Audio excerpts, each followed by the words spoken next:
this is my first devotion. I did one for my family the other day. I thought I would share what I read. I'm going to try to do these every week from now on. But I'm going to be reading from Ephesians 6. It's has one of my favorite verses in it, Ephesians 6:10. Finally, my brethren, be strong in the Lord and in the power of His might, or finally be strong in the Lord and in His mighty power. Either way, it's just basically the same thing. But starting with Ephesians 6, it talks about children and parents. And then it goes to servants and masters. But I'm going to go ahead and start reading. Ephesians 6. Children, obey your parents in the Lord, for this is right. Honor your father and mother, which is the first commandment with promise, that it may be well with you, and you may live long on the earth.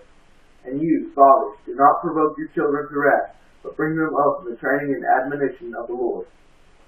And basically what I get from that is children, obey your parents. Kids everywhere, I see a ton of kids disrespecting the elders. And I do it sometimes too. I try not to, but it is a commandment we need to follow. And it goes on to say, fathers, do not provoke your children to wrath. I see that as it's saying, like, parents, don't force your kids, beat them for every little thing they do. They should have stripes. Like, God forgives us for almost everything we do. Blasphemy is the exception, but I'll have to read more on that. And but it's saying that parents shouldn't always just punish their kids for doing one thing wrong. My parents gave me a few chances, and well, I stopped doing it after a while, and I still get punished from time to time for doing something wrong. But it's not that you punish your kids for everything. And the kids, you also need to obey your parents, like I said, because if you don't, they're the elders. They know what they did. They know what you're probably going to do. So I'm speaking my hands, something like this. But Ephesians 6 continues with servants and masters. Here goes my Bible. It says, servants, be obedient to those who are your masters according to the flesh, with fear and trembling and sincerity of heart as to Christ. I see that as whoever, you respect your boss. Treat them like they're your elders, like they're your parents almost. And be sincere with them like you would to God. God knows everything. And your boss probably knows a lot of what you do, considering we have a ton of cameras everywhere, in every building and stuff. It says, Ephesians 6:6, not with eye service as men pleasers, not like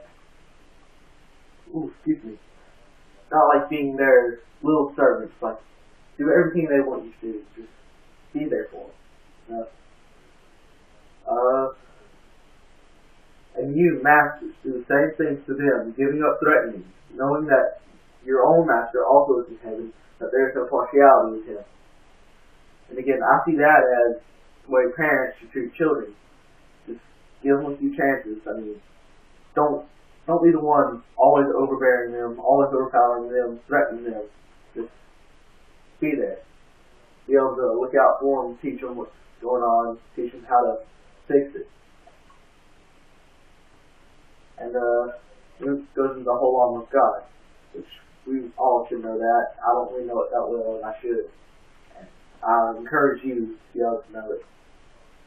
Finally, my brethren, be strong in the Lord and in the power of His might. My favorite verse. Put on the whole armor of God, that you may be able to stand against the wiles of the devil. For we do not wrestle against flesh and blood, but against principalities, against powers, against the rulers of the darkness of this age, against spiritual hosts of wickedness in the heavenly places. So that's saying we're not fighting each other. We don't need to be fighting each other. We need to be able to stand against the devil using God's word.